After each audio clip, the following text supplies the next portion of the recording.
Hi guys, welcome to Make to Explore YouTube channel.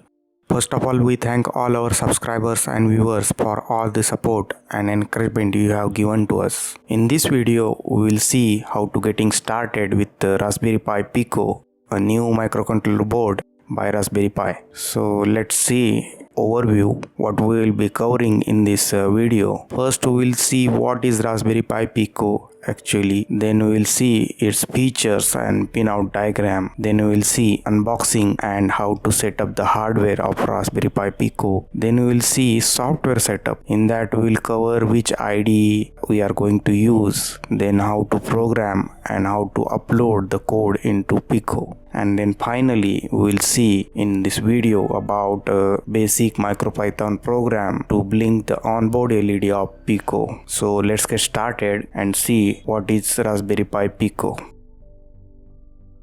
It is a new flexible $4 microcontroller board from Raspberry Pi. Raspberry Pi Pico is a tiny, fast and versatile board built using RP2040, a brand new microcontroller chip designed by Raspberry Pi. So this is a chip you can see here, RP2040, this one.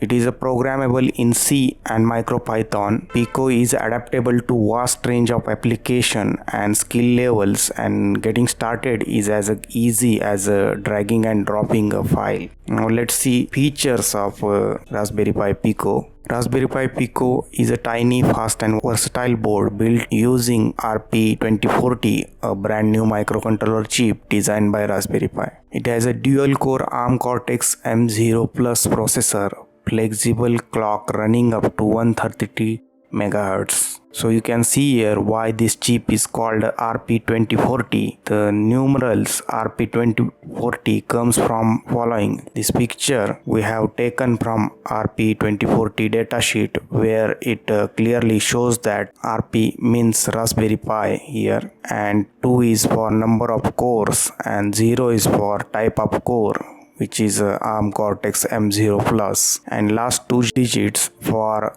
memory, that is an RAM onboard non-volatile storage. Here you can see block diagram of RP2040 chip, which consists of peripherals like SPI, PWM, UART, timer, RTC, I2C and ADCs, also GPIOs, etc. Then it has a 256 kilobytes of static RAM, SRAM, and 2 megabytes of onboard flash memory. It also supports low power sleep and dormant modes. It also supports drag and drop programming using mass storage over USB. So you can see here in an animation, when you connect it with the USB to computer by pressing boot select button here, this button, it will get detected as a flash drive in our file manager or explorer. Then you can drag and drop compiled binary file directly on that drive to program the Raspberry Pi Pico.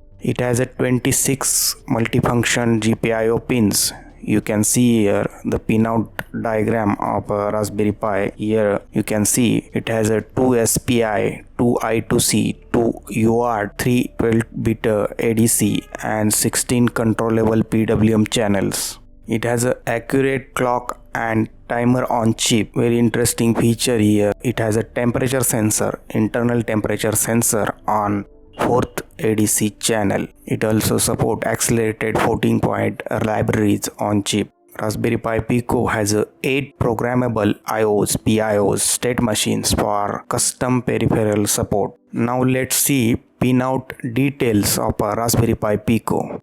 So we'll see only important pins. Here you can see all pins are given in a specific color coding, and power like ground. Here you can see power, ground, UART, GPIOs, ADCs, SPI, I2C, debugging pins. These all are given in a color coding. So let's see important pins of power, which is a VBus. VBus is the micro USB input voltage connected to the micro USB port pin 1. This is normally 5 volt, this one, or 0 volt if USB is not connected or not powered. This is a VBus pin, 40th pin. Then VSys. VSys is the main system input voltage. Pico uses onboard buck boost SMPS, which is able to generate a required 3.3 volt to power RP2040 and external circuitry from wide range of input voltages 1.8 volt to 5 volt. So Pico has an onboard buck boost SMPS which converts 1.8 volt or 5.5 volt voltage range to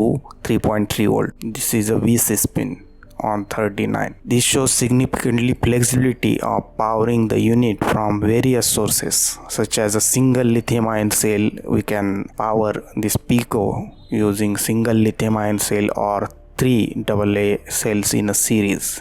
Then another pin is power pin is 3.3 volt enable. It connects, you can see this is the pin. It connects onboard SMPS enable pin and is pulled high to VCS via 100k resistor.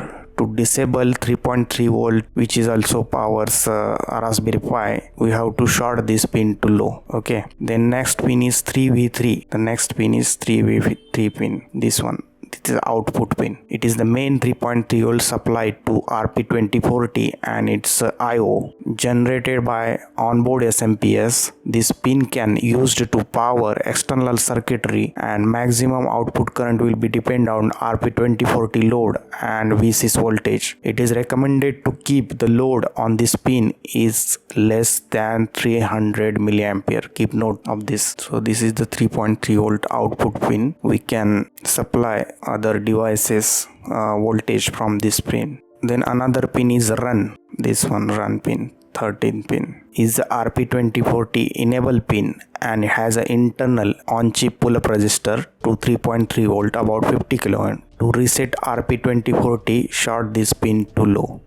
So if we short this pin to low, the RP2040 this board will get reset. Now let's see ADC pins. So this one is the ADC-V reference pin. ADC-V reference is the power supply, ADC power supply and reference voltage and is generated on Pico by filtering 3.3 volt onboard supply. If we require better ADC performance, we can supply it with external reference voltage. Then analog ground. This pin is analog ground AGND. This one, 33 pin.